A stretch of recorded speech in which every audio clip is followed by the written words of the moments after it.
Hello नमस्कार भाई, कैसे हो आप सब।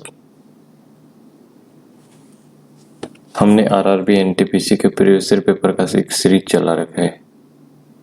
उस सीरीज में हम पहले 3 पेपर सॉल्व कर चुके हैं और आज चौथे पेपर की बात करेंगे। ये पेपर आरआरबी एनटीपीसी 4 अप्रैल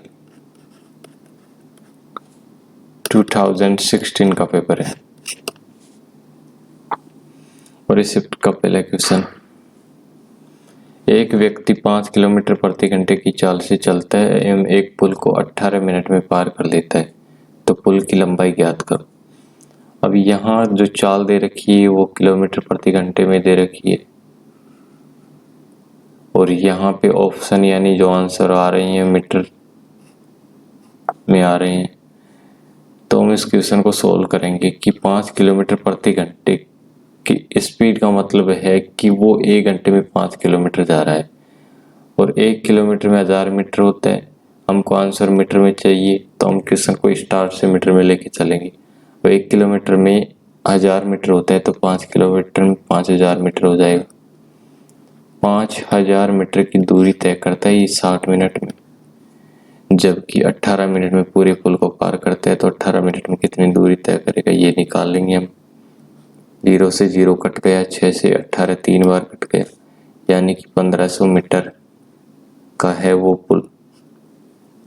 नेक्स्ट क्वेश्चन, 4 + 2xy - 3x² एवं -5xy + x² - 2xy² के योगफल में से 6x² y - 9xy² + 3xy - 5 का व्याकलन कीजिए।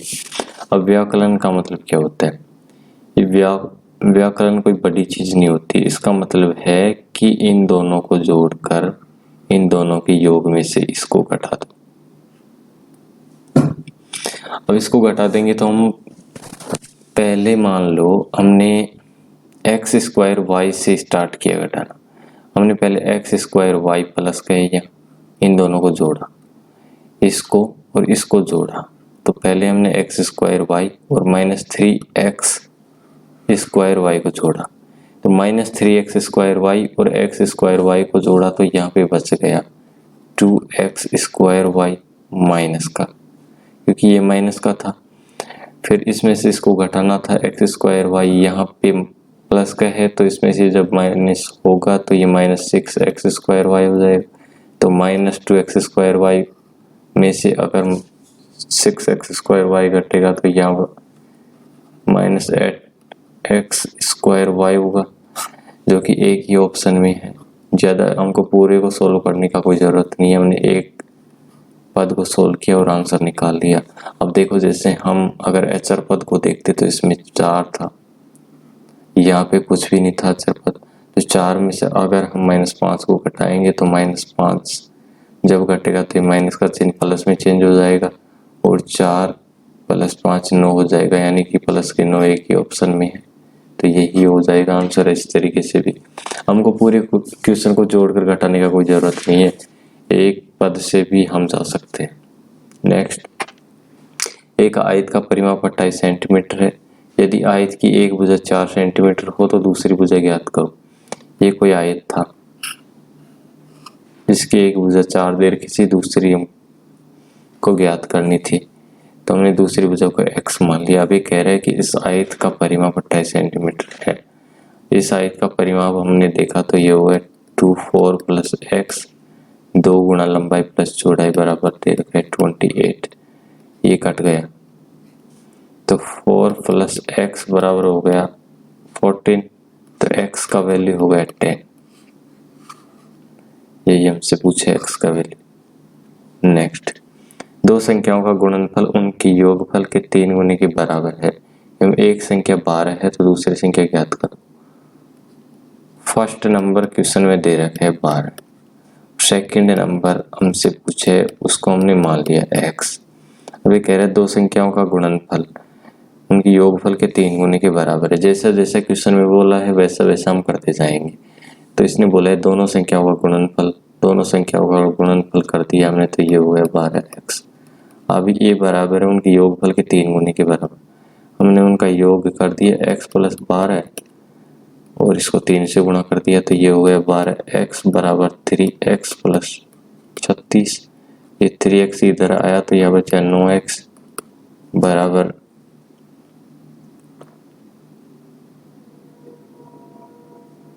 1 मिनट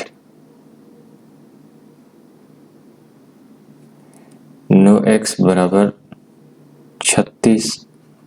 तो x का वैल्यू यहाँ से निकल के आ गया 36/9। x बराबर आ गया 4। यही हमसे पूछे। नेक्स्ट क्वेश्चन, दो उम्मीदवारों के बीच एक चुनाव में डाले गए कुल मत 1/6 भाग अवैध है। कुल मतों में से 1/6 भाग अवैध है। उम्मीदवार ए ने वैध मतों के 8/15 भाग प्राप्त किए हैं एवं बी ने 49 मत प्राप्त किए, तो डाले गए कुल मत बताओ। भाई अगर ए ने 8/15 मत वैध का प्राप्त किया है, यानी ये वैध मत है, वैध मतों का 8/15 प्राप्त किया है। अगर 15 मत वैध है और 8 ए ने प्राप्त किए हैं तो बचे हुए बी ने 7 मत प्राप्त किए होंगे। 7 की वैल्यू 4900 दे रखी है तो एक की वैल्यू होगी 700। एक की वैल्यू हो जाएगी कितनी 700। तो 15 की वैल्यू 15 7 105 यानी कि 10,500 हो जाएगी। वैध मत कितने हो गए 10,500। वैध मत हो गए 10,500। तो अब यहाँ पे 15 की वैल्यू निकाली यानी कि वैध मत हो गए 10,500। 10,500 वैध मत है, जबकि 6 में से एक मत अवैध निकाल दिया था तो 5 मत की वैल्यू हो गई 10,500। तो एक की वैल्यू हो गई 5 की वैल्यू 10,500 तो एक की वैल्यू हो गई 2100। तो 6 की वैल्यू हो गई 12,600। यही हमसे पूछे कि कुल कितने मत डाले गए थे। 8 में से अगर 15 मत वैध थे तो 8 मत ए ने ले ली तो बचे हुए 7 मत बी ने ली। 7 की वैल्यू 4900 तो 1 की वैल्यू 700, 15 की वैल्यू 10,500। अब 6 में से एक मत अवैध घोषित किया तो वैध कितने थे 5। 5 की वैल्यू 10,500 तो 1 की वैल्यू 2100, 6 की वैल्यू 12,600 हो गई। इसको हम एक तरीके से और देख सकते हैं और वो मेथड होगा क्या, 1 मिनट में इसको रफ कर दूं।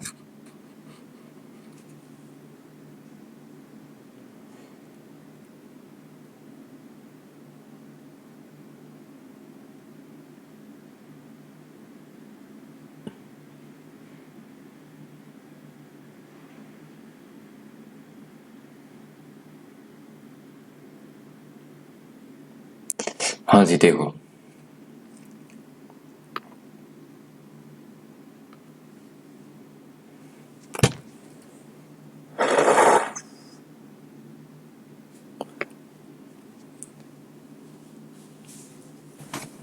दो उम्मीदवारों के बीच एक चुनाव में डाले गए कुल मत के 1/6 मत भाग अवैध घोषित कर दिए। उम्मीदवार ए ने वैध मतों के 8/15 भाग मत प्राप्त किए तो बी ने 49 मत प्राप्त किए, डाले गए कुल मत बताओ। 15 मत अगर वैध थे, वैध मत थे 15, तो ए ने कितने प्राप्त कर लिए 8, फिर बी ने कितने किए 7। 7 की वैल्यू सवाल में 49 दे रखी है तो एक की वैल्यू कितनी हो गई 700। अब वैध मत कहाँ से आए, अगर 6 मत टोटल थे तो एक मत अवैध था तो वैध कितने हो गए 5, यानी 5 की वैल्यू 15, एक की वैल्यू 3 यहाँ से हो गई तो 6 की वैल्यू 18 और ये सवाल में 7 की वैल्यू 49, 1 की वैल्यू 700 तो 18 की वैल्यू कितनी हो जाएगी। इस 18 की वैल्यू हो जाएगी यहाँ पे 12,600 और यही टोटल मत पड़े हैं। नेक्स्ट क्वेश्चन, यदि 30 व्यक्ति प्रतिदिन 7 घंटे काम करते हुए एक काम को 15 दिन में समाप्त कर सकते हैं तो 25 व्यक्ति प्रतिदिन कितने घंटे काम करते हुए उसी काम को 12 दिन में समाप्त कर देंगे। तो बस इसमें वही सूत्र चलेगा, M1D1 H1 बटे W1 बराबर M2 D2 H2 बटे W2। 30 व्यक्ति 7 घंटे प्रतिदिन काम करते हुए 15 दिन में खत्म कर देते हैं तो 30 व्यक्ति 7 घंटे प्रतिदिन काम करते हुए 15 दिन में काम खत्म कर देते हैं। कितना काम खत्म कर देते? एक काम। तो 25 व्यक्ति प्रतिदिन कितने घंटे काम करके x घंटे काम करके 12 दिन में एक काम खत्म कर देते हैं। तो हमने इसको काट दिया कितने से? इसको काटा 5 से तो ये कट गया 5 थी 15 5 बार, ये कट गया कितनी बार? 4 बार। तो ये हो गया 20 इस 0 से ये 0 कट गया। 7 या 21 बटे 2 यानी कि x, तो x की वैल्यू आ गई 10.5 घंटे डेली काम करते हुए इस काम को 12 दिन में खत्म करते। नेक्स्ट एक बार और देख लीजिएगा साहब,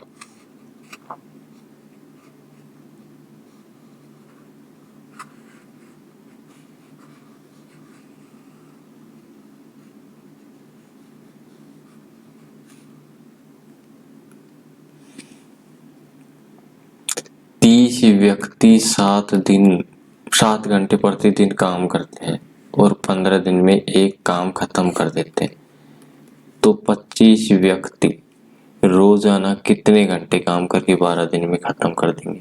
तो x घंटे काम करके 12 दिन में एक काम खत्म कर देंगे। हमने 5 से इसको काट दिया, 6 टाइम कट गया, ये कट गया 5 बार, तो ये कट गया 2 बार, तो 5 से 15 कट गया 3 बार, तो 7 या 21 बटे 2 बराबर x, तो x की वैल्यू आ गई 10.5। नेक्स्ट क्वेश्चन, 8 परीक्षणों का औसत 10.5 है। यदि 7 परीक्षण 3, 15, 7, 19, 12, 17, 8 हो तो 8वां परीक्षण ज्ञात करो। अब औसत होता है, औसत बराबर होता है योग बटे संख्या। अब औसत दे रखा है 10.5 और संख्या है पूरी, परीक्षण है 8, तो योग हो जाएगा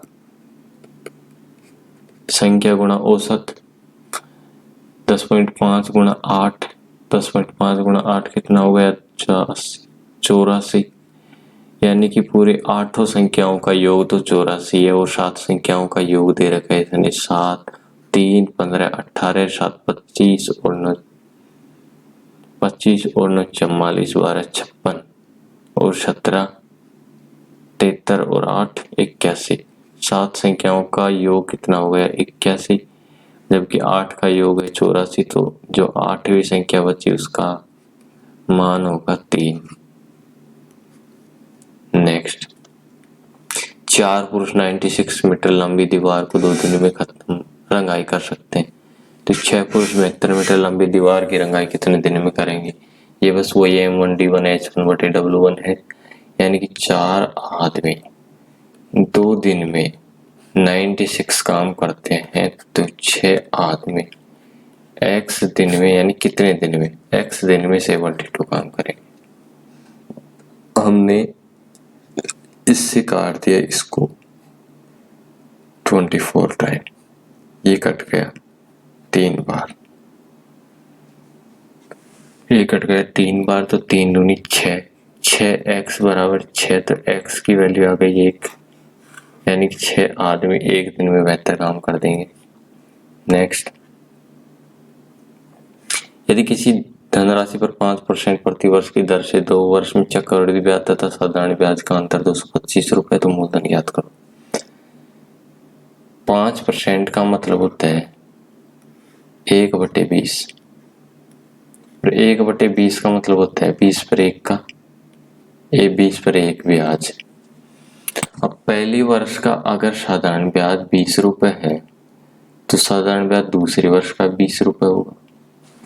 चक्रवृद्धि ब्याज की बात करें तो चक्रवृद्धि ब्याज में क्या होता है, दूसरे वर्ष में पहले वर्ष पर ब्याज मिलता है और पहले वर्ष में 20 रुपए है तो 20 पर ब्याज कितना मिलता है 1, तो इस 20 पर भी यहाँ पे 1 रुपये ब्याज मिला होगा।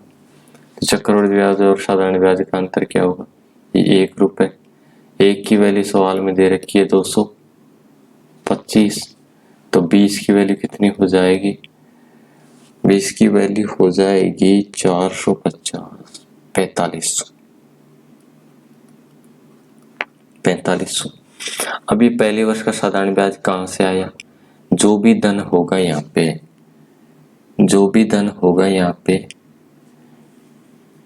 पी धन था मान लो, तो पी का 5% 4500 है। पहले वर्ष में साधारण ब्याज 5% की दर से निकाला है तो ये हो गया 20, तो पी कितना आ गया 4500 गुणा 20 बराबर 0 0 0 और 0 9, 90,000। नेक्स्ट,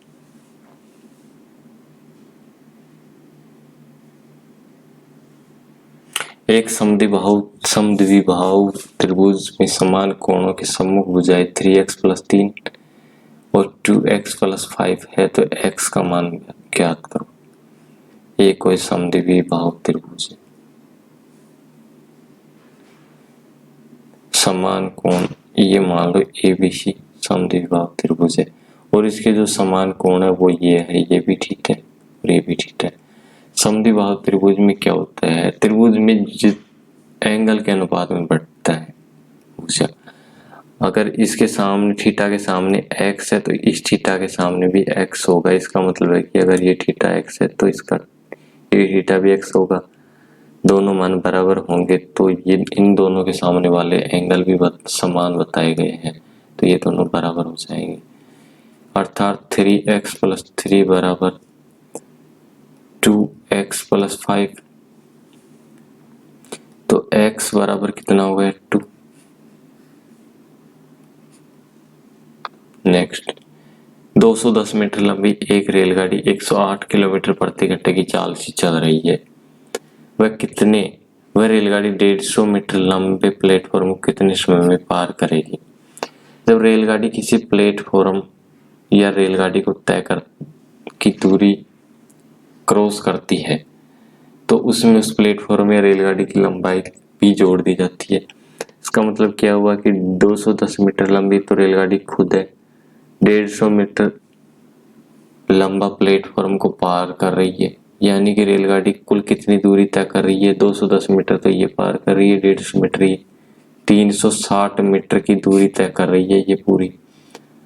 अब 360 मीटर है यहाँ पे, जबकि यहाँ किलोमीटर प्रति घंटे में दे रखी चाल, तो हम इसको मीटर पर सेकंड में चेंज कर लेंगे। तो 108 को मीटर पर सेकंड में चेंज करने के लिए 5/18 से गुणा कर देंगे, तो ये जो नीचे 18 भाग में आएगा ये ऊपर जाके गुणा हो जाएगा। ये कट गया 18 से 6 बार, जबकि ये कट गया 6 से 60 बार,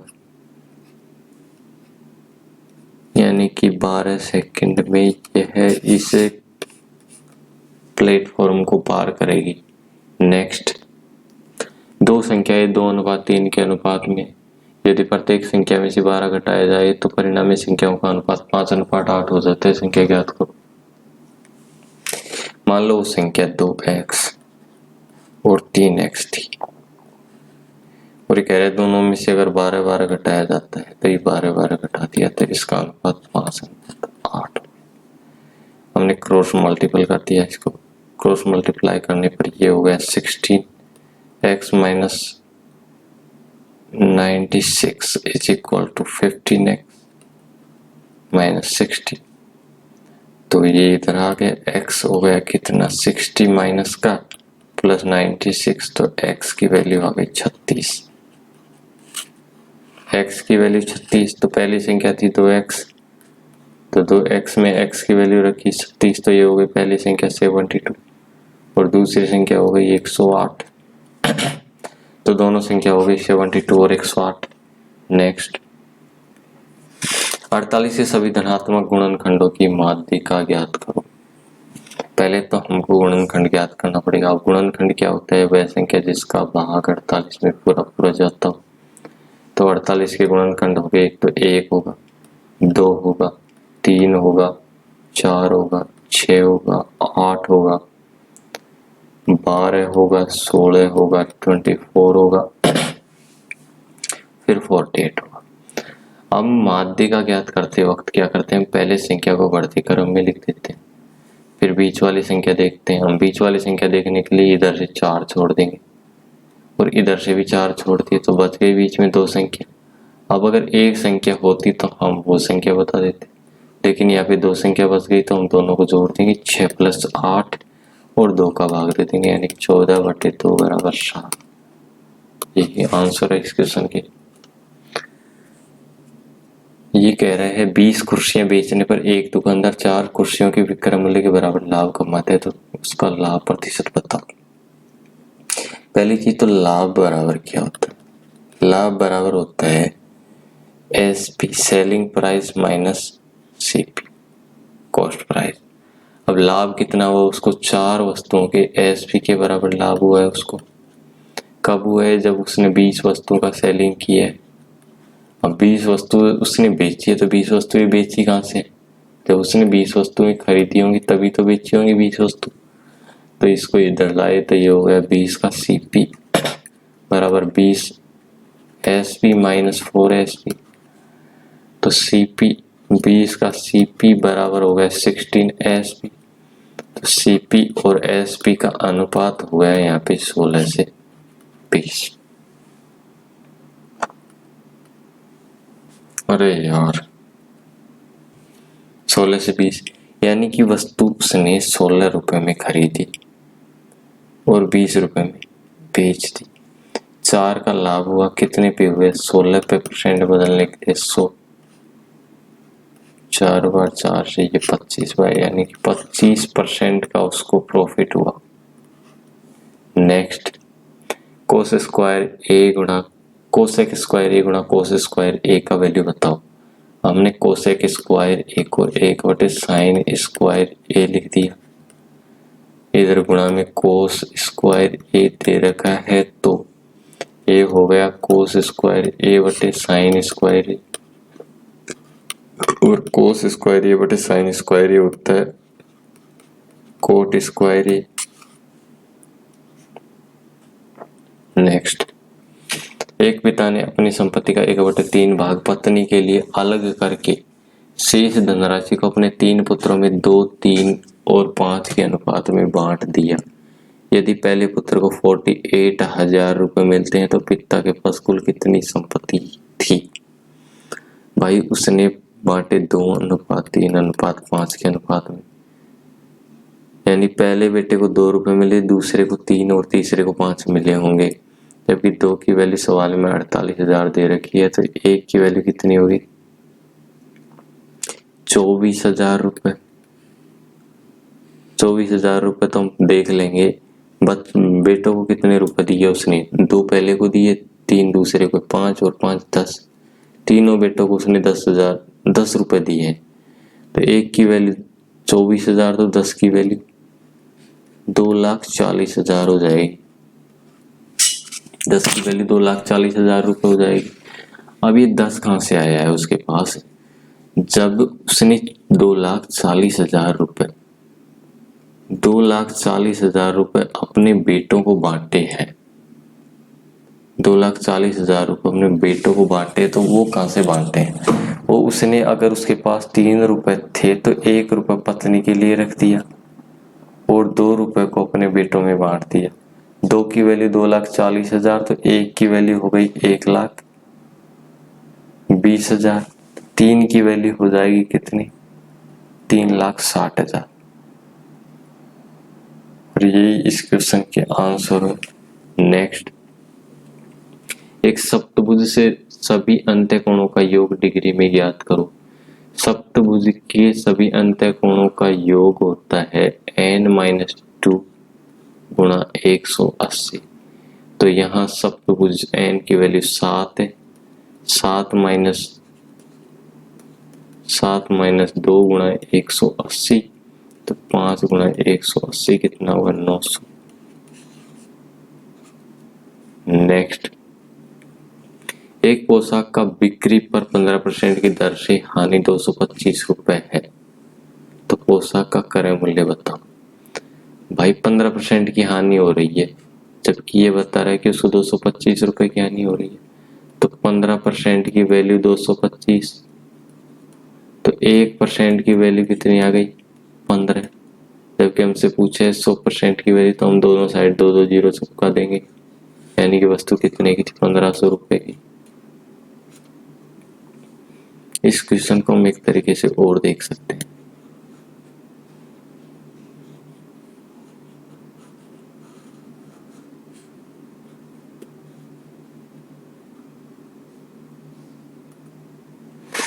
पंद्रह % का मतलब क्या होता है?